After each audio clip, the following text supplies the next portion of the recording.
What is going on, everyone? Welcome back to another video here on the Turn Up the Jets YouTube channel. As always, I'm your host, Joe Skirdo. Before we get in the video, subscribe if you've not already. Appreciate all the support. Smash that like button if you did like the video. And also, you could follow me on other social media platforms such as Twitter or X and Instagram at Turn Up the Jets. All one word. The Jets wrap up day 4 of training camp. They have an off day tomorrow and then start getting back at it on Monday.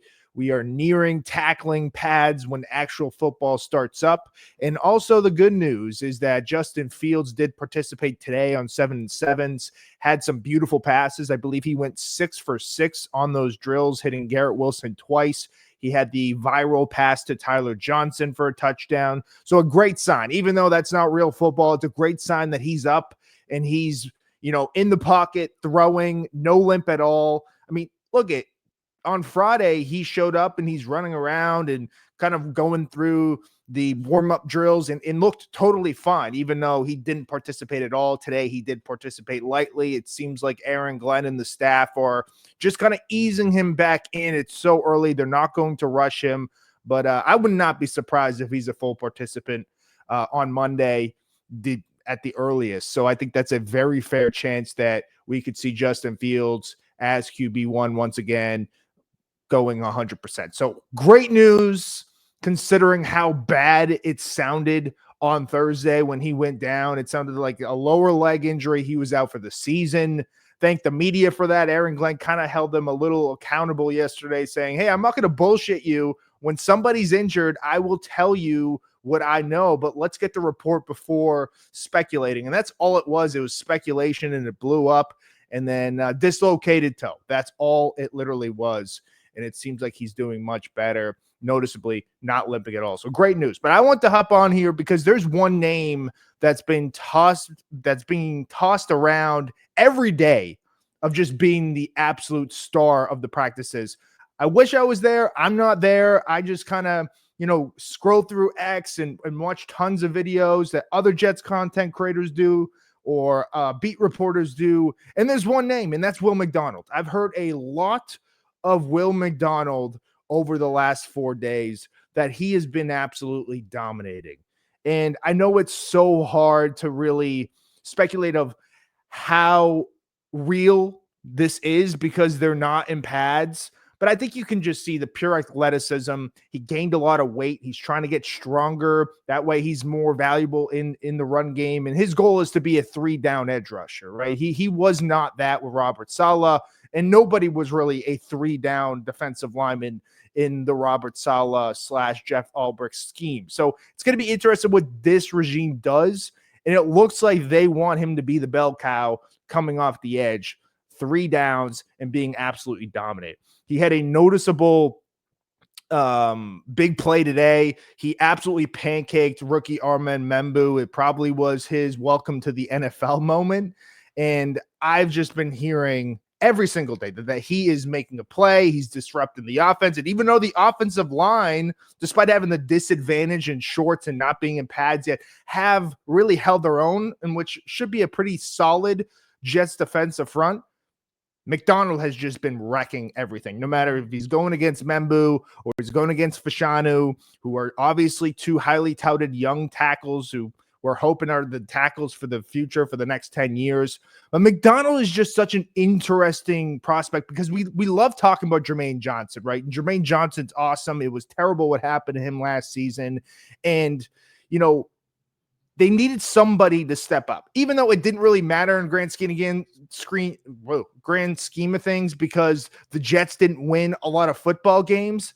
But Will McDonald was the guy that stepped up in the defensive front for the Jets. I mean, he had 10 sacks. He did have a slower second half the last 7 games. He kind of slowed down. But in the start, he was a monster.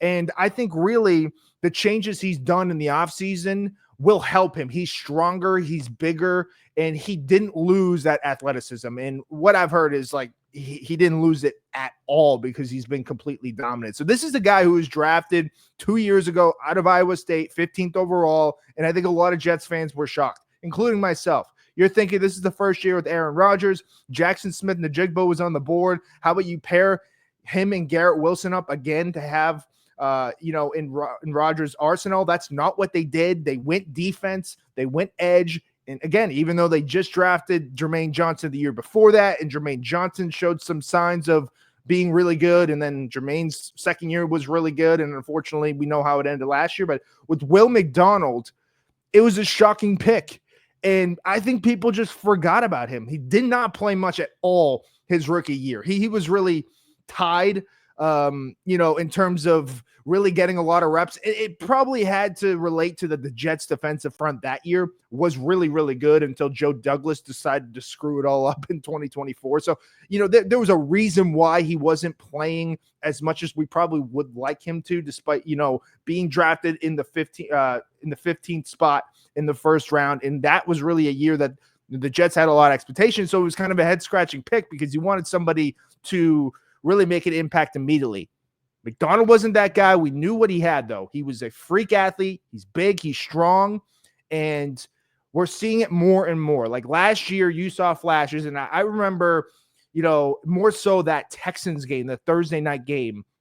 He was absolutely just doing whatever he wanted. And he was going up against some pretty good offensive linemen from the Texans. So it's not like this was just a terrible offensive line. I mean, no, he did whatever he wanted. And that's when I thought, like, this guy could be really good if he gets the right coaching and if he keeps, taking care of his body, expanding his game, and, be other than just to rush the quarterback. You want him to be a 3-down guy. You want him to be relevant in the run game. That's really what he wasn't last year. He was just more of an edge specialist, and it helped because he didn't play every down. This year, I expect him to play 3 downs. This year, I expect him to really have an impact in the run game, and that's what they need from him because the D tackles, other than Quinnen, are pretty slim and unproven. So you need somebody else to really have an impact in the run game. And it seems like, Will McDonald's just doing everything right. He has that deadly spin move.